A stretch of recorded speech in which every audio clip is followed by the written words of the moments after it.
Merry Christmas! How can we take this giving season and set up a simple and easy system to make it so that you can continue giving throughout the entire next year?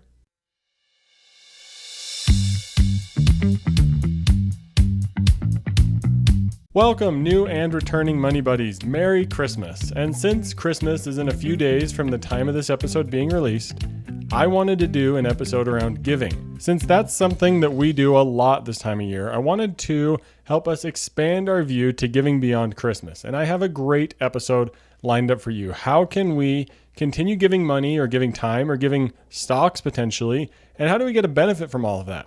I'm going to answer that in today's episode. And first, I'm going to start off with a story for you around how my wife and I have managed to set up a system that allows us to give to other people generously and set up a system where, whether it's buying gifts, birthday gifts throughout the year, or whatever it may be, we've set up a system that allows us to know that we have the money in place to be able to do that every single year without so much stress. I'm going to share our system so that you can potentially go out and use it with your gift giving throughout the year. And then in today's research segment, we're going to dive into how you can donate money as well as donating other things like non-cash items or appreciated securities. The research segment is going to tackle the tax implications of all of this. And I know that's a thought that comes into all of our minds at one time or another is, what are the tax benefits of donating money? So let's actually talk about them today. And then in today's case study, we're going to look at Miranda and Chris, a married couple who's finally starting to make some real money at their first big jobs.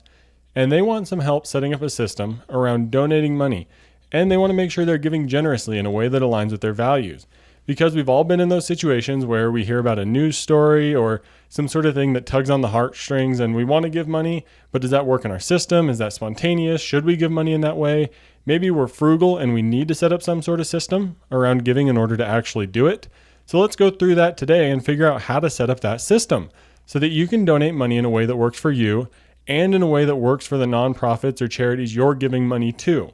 So let me know what you think about today's episode as we're going through all of this. And remember, you can leave a comment on YouTube or Spotify, and I'll always make sure to reply to them. So let me know what you think, whether it's specific feedback into ideas that I mentioned, or if it's a suggestion for a future episode. I would love to hear all of it. And again, Merry Christmas, and I hope you enjoy today's episode.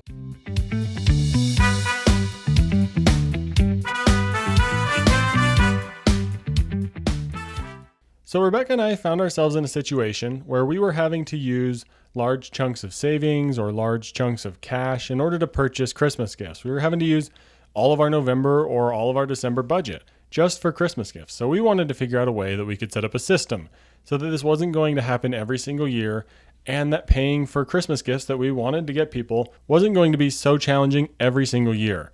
So what do? Well, we set up a system that is fantastic. You're going to love this because it's very likely that every single one of you listening is buying Christmas gifts for other people or birthday gifts for other people.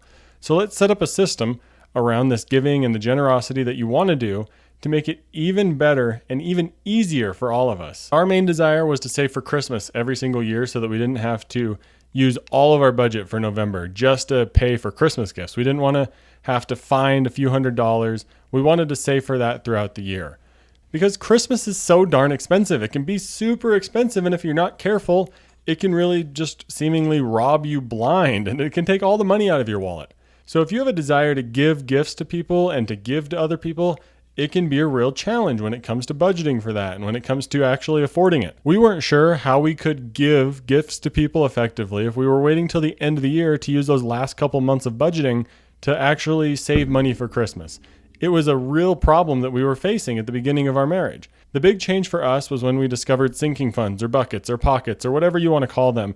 There's a lot of online banks that have all sorts of different names for this same system, whether it's a sinking fund, a bucket, a vault, a pocket.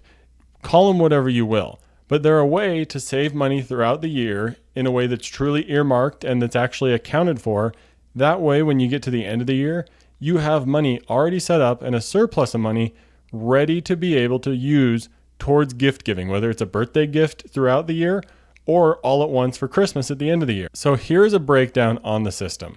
During our January meeting, Rebecca and I will figure out how much money we spent on Christmas the previous year, figure out how we felt about how many gifts we got, figure out how we felt about how much we spent per person, and then we will use that to project forward for next year's Christmas. So say we spent a total of $25 per person on their Christmas gift. and we felt like that was maybe a little cheap and we needed to spend a little bit more next year. Well, we'll take the $25 times however many people we'll want to buy gifts for, add a little bit of surplus, and then here's the key thing: divide it by 11 months or 12 months, depending on how many budgets you want to use to save for this money. And then that is your amount that you need to budget every single month to make this super easy to get to your goal. So now you've figured out how much money needs to come out every paycheck or how much money needs to be set aside every month to save for Christmas. And then it gets a whole lot easier once you actually get to Christmas time. And trust me about this one, that number is going to be a whole lot smaller than you realize because you're saving over 10, 11, or 12 months. That way, when you actually get to September, October, or November, and you're ready to start spending some money on Christmas gifts, you're going to have the money there ready to go for Christmas. And it's going to be a whole lot easier every single year because it just becomes this repeatable pattern and repeatable behavior that's going to be a piece of cake. And the end result is that you're going to have a much more enjoyable time and a much easier time spending money on people for Christmas or whatever sort of gift giving you do. And it's also going to be extremely likely that you're going to have oversaved naturally for Christmas, which allows Rebecca and I to buy gifts for ourselves if we want to be a little bit more spontaneous. And we've built that into our budget to allow for it. Because Rebecca and I, we usually don't give gifts for each other because frankly, we don't really need it. And if there's something we truly need, we may just buy it throughout the year. So when it comes to having this extra money, it can be a good way to pull the trigger on something that's a little bit nicer that we've been wanting for a little while. We don't use it to buy things spontaneously throughout the year. It's all very well planned out. And that's a key piece to all of this is when you realize your Christmas shopping is done and you have some leftover in there, you can either roll it over to the next year or you could use the money. It's meant to be spent, right? That's what's so fun about planning for all of this is when you run into a good opportunity, you can do whatever you want with that opportunity, whether it's spend money on Christmas, spend money on gifts for yourself, whatever you want it to be. But what could it mean to you listening right now if you had extra money and could spend comfortably on Christmas next year? That's exactly what this system can do. So if you're listening to this episode right after Christmas or right around Christmas when it comes out, take a look at how much money you spent on Christmas, divide that number by 11 months or however many months you want to make sure to have the money saved by, and then you can figure out how much you need to put away for each and every budget so that you're ready for Christmas next year. It makes it so much easier, and I promise you're going to have a much more enjoyable time when Christmas rolls around and the money is ready for you to spend because you might enjoy buying people gifts. You might enjoy getting people something they like, but you don't enjoy having to scramble to find the money to pay for all of it. You could set this up in a simple spreadsheet or really any financial app like Monarch Money or the other ones out there can track this for you. There's some great ways to do it. So if you have any questions on how to set this up for next year's Christmas, please reach out, leave a comment or send me an email. And I would love to just sit down for a quick chat on how we can set up this system for you. But that's a wrap on today's story about how Rebecca and I managed to make Christmas a whole lot easier to spend money on. Because let's face it, you're going to spend money on Christmas, so we may as well plan for it, right? Let's make Christmas a whole lot easier on yourself and start saving for next Christmas today. Now that you have a system set up for your Christmas spending, let's tackle another aspect that comes around Christmas time, and that's giving away money. How can you set up a system to make sure both you and the charities you're giving to benefit the most? That's what we're going to tackle in today's research segment. And then we got a specific case study that's going to look at how you can set all of this up with your finances. So let's get into today's research segment.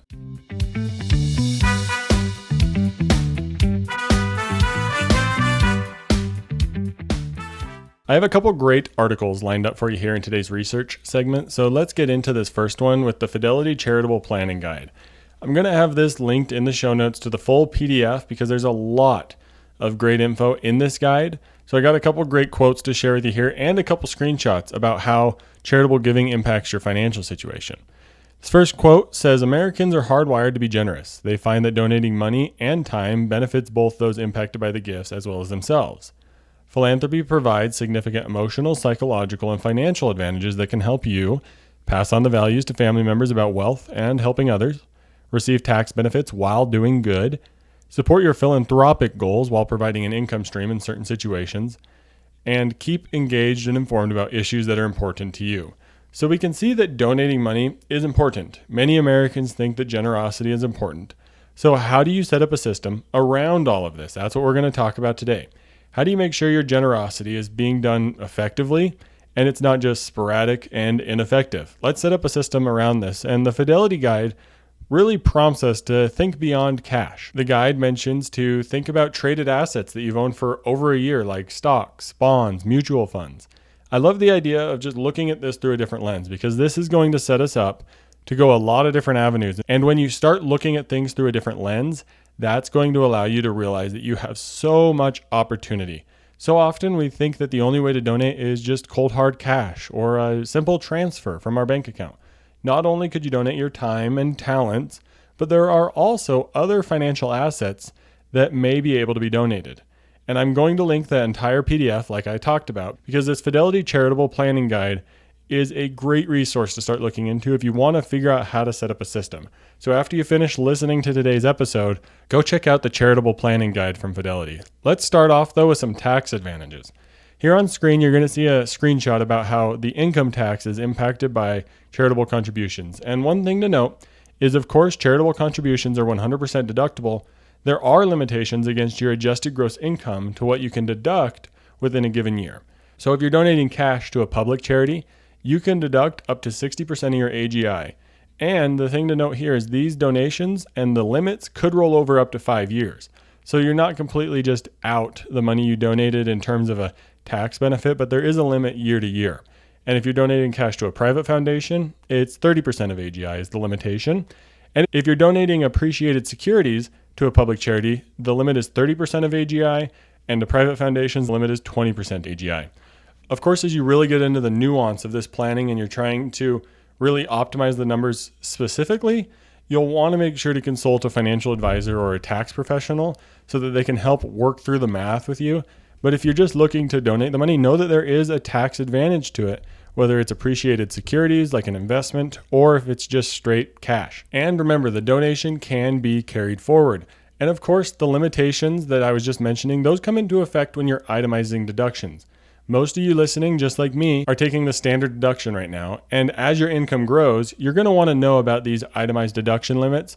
That way you can take advantage of them. Because I would love to get all of us in the audience, including myself, to a point where we're able to donate more than the standard deduction, which is right around $15,000 if you file single or right around $30,000 if you file joint. Make sure to look up the specific number for the year that you're listening to this in. And make sure to subscribe so that we can continue working together to improve all of our incomes and improve all of our financial situations so that we can itemize our deductions because we're making enough money to be able to generously give. And donating that much money could be both in terms of cash or in terms of appreciated securities, which I want to talk about how that could benefit you next with the image on screen here of an example of how you could donate securities instead of selling them, paying the taxes, and donating the cash. You can see here in this picture, this hypothetical example shows the advantages of donating long-term appreciated securities, and long-term means you held them for over a year, instead of selling the asset and donating the cash proceeds.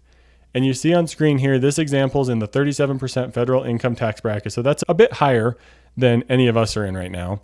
And this asset's about $50,000. So we'll just walk through the example here, and of course know that your specific numbers are different, but this does a great job of painting the picture of how donating securities directly can be so helpful. So let's say in this example, you donate $50,000 of long-term appreciated securities. If you were to sell it and then donate it, there would be about $7,000 worth of taxes that would come out of that money, and you would end up donating even less money. But if you donated the securities directly, you would donate that full $50,000 directly. So not only would you get a larger benefit because you're avoiding taxes, but the charity also gets a larger amount of money because it's not reduced by the taxes that you paid on the money. I love this image and how it's able to help paint a picture for us that if you donate securities directly, you're going to be able to donate a lot more money and get much more benefit. You can avoid taxes, and who doesn't love to avoid taxes? So here's a pretty simple way to get you thinking about how you could donate your appreciated securities tax-free. Let's say you donate regularly to your church because that's a common example. You could donate your appreciated securities directly to your church, and then instead of donating the cash that you were going to send to your church, that cash could either go back into your investment account to purchase more investments, or the cash could be available to you. So in essence, it's a way that you could get money out of your investment account by putting your appreciated securities to your donation, and then the cash that you were going to donate could go into your savings account, and in essence, you were able to take money out of your investing account in just a little bit of a roundabout way. And it may sound like you're gaming the system, and honestly you are, and it's completely legal. You're using the strategies that you've learned to work to your benefit. And that's where a planned out and thought out system can be so beneficial, because you can begin to do cool opportunities like this. And that's what the podcast is all about. But keeping track of and donating to multiple charities can be really tricky. So this next article is going to walk us through how you can keep up with your charitable contributions and keep up with all the giving that you want to do, because you're so generous. Not only do we want to be generous, but we want to make sure we have a good system set up around it. And if there's anything that I love, it's setting up a system with our money. So let's get into this next article with this first quote here that says, nearly 1/3 of annual giving occurs in December, with 10% taking place in the last 3 days of the year. But budgeting for expected giving only goes so far for the charities. Nonprofits need support throughout the year. And now this makes sense. You think, of course, people are giving a ton of money in the month of December because that's the giving season. That's when people are trying to make their charitable contributions right at the end of the year to get the tax benefit. But there is a way that you can still help your charities throughout the year and still get the benefit of making that large charitable contribution. And I want to talk about a phenomenal account for donating. It's called a donor advised fund. Sometimes you'll hear it called a DAF, but it's a great way to donate money and then still be able to spread out the generosity and spread out your contributions to charity throughout the year. I have a quote here to share about donor advised funds. It says, a donor advised fund is one such tool that allows investors to contribute when it makes the most sense for their portfolios, ensuring their contributions can then be used to support charities throughout the year. When contributing to a donor advised fund, individuals receive an immediate deduction and can recommend grants to a nonprofit at any time. So if you're regularly giving just large chunks of money at the end of the year, you could contribute it to your donor advised fund at the end of the year, get your deduction, and then give away that money throughout the upcoming year regularly and recurring. Because if there's one thing that benefits nonprofits the most, it's a regular and recurring stream of income. This allows you the opportunity to plan your charitable contributions in a way that gets the most tax benefit for you, while helping out charities in a way that's beneficial for them. This next quote says, in fact, 3 in 4 charities prefer repeated gifts over one-time gifts for the same amount. Recurring grants help close the gap for year-round impact and provide stability when traditional fundraising tends to be slow. Repeated, regular, recurring gifts are massive for nonprofits. Think about it from a personal lens. If you were to get one massive paycheck at the end of the year instead of your regular biweekly paycheck, how would that make you feel? Now think about that in terms of how you donate money, and from the nonprofit lens. They're just getting these massive influxes of money at the end of the year instead of a regular recurring income that they can use throughout the year. It makes it a whole lot trickier to budget and plan for.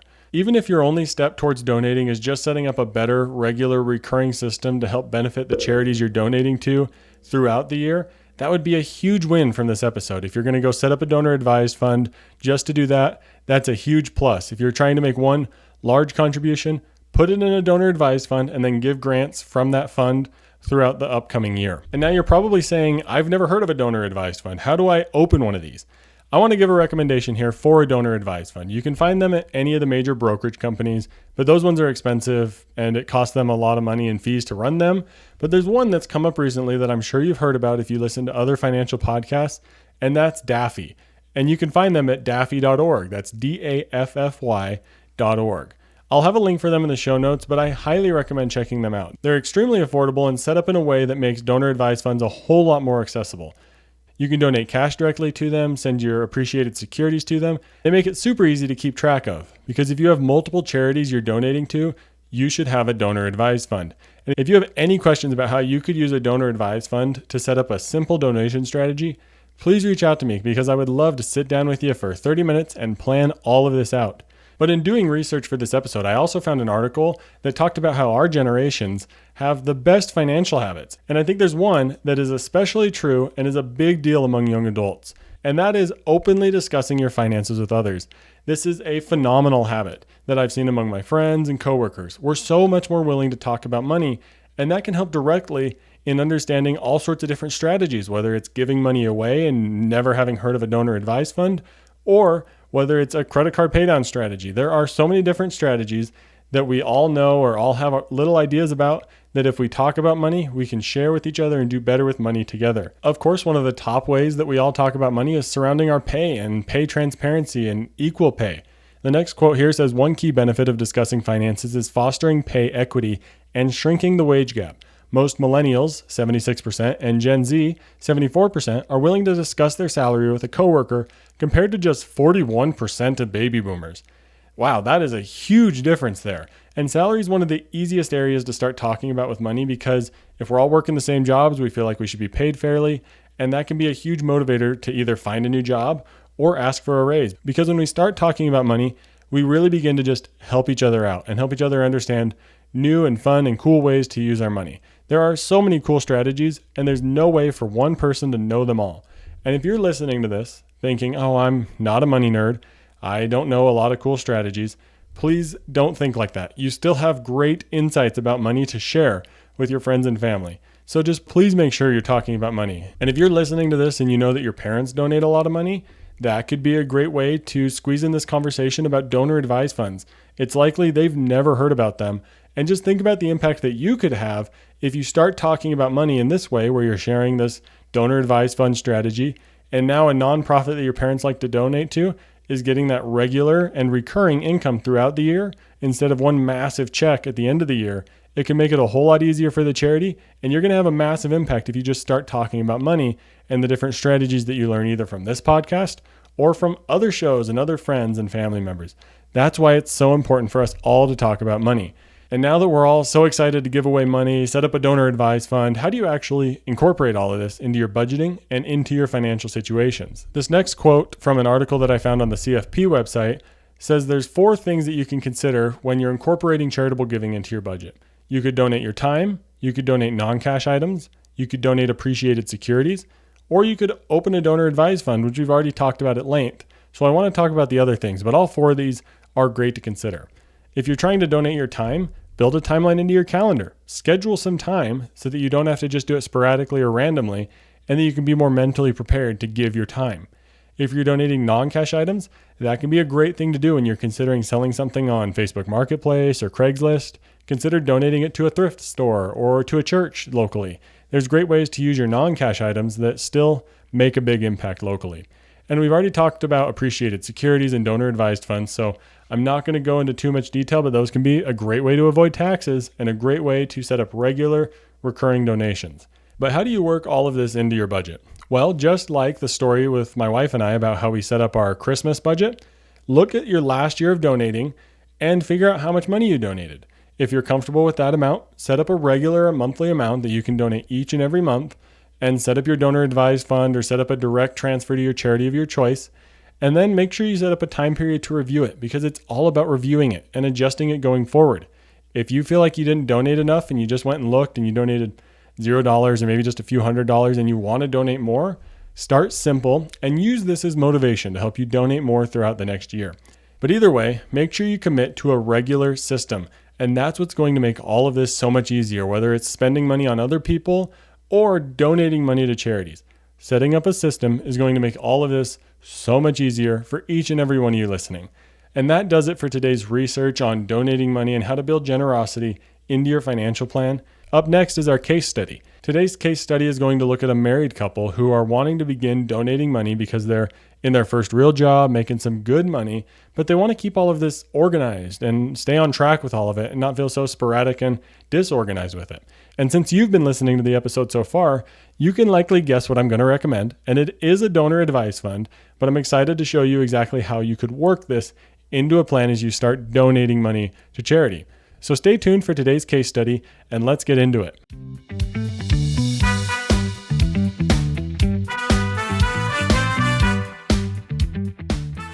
All right, as we get into today's case study with Miranda and Chris, I want you all to leave a comment of how you're going to donate more over the next year. Are you going to use a donor advised fund? Are you going to just set up a regular recurring donation to your favorite charity? Let me know down in the comments. But let's get into today's case study with Miranda and Chris, where they want to set up some regular donations and build a true donation strategy. Miranda and Chris are married, and Miranda just started her first job out of her master's program. She's making about $120,000 a year, and Chris makes about $70,000 a year. So they are making a really healthy income, and they have a plan to pay off their student loans, but they're wondering what else can they do with their money. Their current situation is that they just bring a few $100s to church on Sundays. You know, right, where you just say, here's some money, I feel like I should donate, I know I should, so I'm just going to give it to my church. It's kind of a haphazard donation strategy that really all of us probably fall back to, or we give money to maybe the Salvation Army, those people ringing the bells outside the grocery store every year. There's a lot of different ways we can give money, but we may just be doing it sporadically and haphazardly and not in a way that truly aligns with our values or in a way that's truly beneficial to the charities we're giving money to. For Miranda and Chris, they've always felt like their giving was inconsistent, and they honestly didn't even feel committed to their church. They wanted to give more money to their church as well as other charities. They weren't sure how to be consistent or how to establish a system around donating and giving money away. They've always felt like they should have been able to do more, but when they try to really get down to it, it seems confusing, stressful. They get anxiety from all the different news things that are telling them to donate money to, all the different natural disasters or whatever may be going on in the world. And they're not sure where they really want to send money to or how to actually set up their accounts in a way that's going to allow them to give effectively. Miranda and Chris do have a couple giving goals. Now that their income has increased, they know where they want to give money. They want to give money to their church, a local nonprofit that they both volunteer at quarterly to help youth with mentorship and grow and become leaders in the neighborhood. And they want to become financial supporters of this nonprofit as well. And they want to also have money set aside and ready in case there's a disaster that comes up that really hits close to home for them, whether it's a hurricane or a wildfire or some sort of international crisis. They want to be able to have money ready to deploy immediately without feeling financially stressed. And now with their money increasing, they want to know exactly what they can do to set up a system that allows them to donate to these different areas that they have goals towards donating. Their question is, how do they set all of this up? Miranda and Chris are just like the rest of us, where they have questions around how do they donate money. And they have some real concerns and stressors that come up around generosity and giving money away because they feel like they don't have a good system. They have a couple main items that are really troublesome for them. They don't have a way to track it. They are worried about the tax complexity of all this. They're worried about the mental load of all this, the lack of automation. How do they make sure they don't have to worry about it and their donations are just working in the background? And then they also want to know, what's their best option? How do you even set up an account like this? Is it just a savings account at a credit union? They don't even know how much money they gave the church last year and whether that's actually going to help them on their taxes. And speaking of taxes, Chris has some very well appreciated tech stocks that he would like to get rid of, but he's worried there's going to be a big tax bill if he tries to sell them, and he's not sure if that can be used as a way to donate money. Selling them and donating the cash would work, or how the capital gains taxes would work, so we'll talk about that as well. But let's not also forget the mental load that they're facing every time a natural disaster happens. The news cycle is just full of how people can donate money to help with relief. They want to make sure they have money they can donate when that comes up. So how are they going to use a donor advised fund to really hit on all of these different points, including automation, reducing their mental load, helping with taxes, and keeping track of all of this? Because they want to make sure that this fits within their overall financial plan, allows them to track all of this for tax purposes. They want to reduce the decision fatigue around those natural disasters or other things that just pop up. And they want to make all of this automatic. And they want to know what tax strategies they might be missing. Well, here comes my recommendation. A donor advised fund. That's going to be absolutely essential here. Now, why would you use a donor advised fund instead of just donating directly to the charities? Well, it provides a whole lot of organization that makes it a ton easier. Because like they mentioned, the mental load is a big deal here, and so is organization. They weren't able to keep track of how much money they gave the church, whereas if they were donating it to a donor advised fund, their donor advised fund would keep track of how much money they put in it, and that would be their charitable deduction for the year.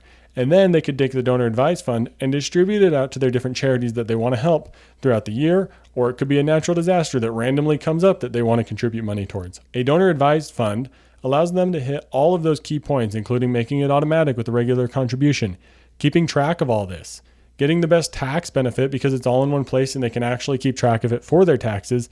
And we're going to talk about the appreciated securities that Chris has here in a second, but they can finally begin to build a real strategy around their donor advised fund instead of just throwing cash or their credit card at whoever needs money. A donor advised fund is a phenomenal thing to use if you have multiple charities that you want to donate to. If you're just getting started with only one place that you're donating, like a church, let's say, then you may be able to just donate directly online, keep a spreadsheet to keep track of your donations, or it's very likely that your church is going to keep track of them for you. But if you want to go beyond just one charity, like if you're donating to 2, 3, or 4, then sign up for an account at daffy.org because that's the easiest and cheapest donor advised fund that I have found and that I recommend. So the other thing here that I want to hit on is, how do you figure out how much to actually donate? Well, I would recommend just starting with something simple. Choose a percentage out the gate that you're comfortable with, like 5%. And then after 3 or 4 months, review it, set a reminder and review it, and see how that 5% feels. Because if it feels good, then stick with it. But this is also going to be a great time to review which charities you're donating to. You could go on their website or their social media feed and see what they've been doing over the past few months with the money you've been donating. Setting up this reoccurring check-in can take away a lot of the anxiety that comes with giving money away. You want to make sure it's working, make sure you're giving enough, and make sure it's actually doing good. So set up a system where you're able to check in and see what the money you're actually donating is going to. And if you do that regularly and recurring, it's going to take a whole lot of stress off your plate around being generous. But let's talk about the big win that they get with taxes. Chris has stock that he could donate. You could actually, like we talked about in the research segment today, donate that stock directly, and then you avoid the taxes on selling it, and you're able to donate a larger amount to the charity because then they don't get the amount that's reduced by taxes. It's a huge win. You could donate your stock directly to your donor advised fund and then use it from there. Or you could donate your stock directly to the charity. There's a lot of great ways you can do that. And if you have appreciated stocks, please consider donating them instead of selling them and donating the cash. It can be a great way to get around some taxes and give a huge benefit to the charity you're donating to. So as our case study comes to a wrap up here, why is the advised fund such a big deal? Well, it's a tool that makes your life a whole lot easier when it comes to donating. Think about how an IRA gets your mind thinking differently about the money that's going in there because it's for retirement. A donor advised fund can also be a great way to get your mindset around giving money away and realize the money that you're putting into this donor advised fund is money that you have a plan for and money that you want to donate and want to be generous with. I really hope you enjoyed today's case study. That's a wrap on Miranda and Chris's story about how they're looking to donate more money. I hope this case study helped show you that it's possible with a donor advised fund to build a true and awesome strategy around giving money so that we can all be more generous as we continue past this giving season.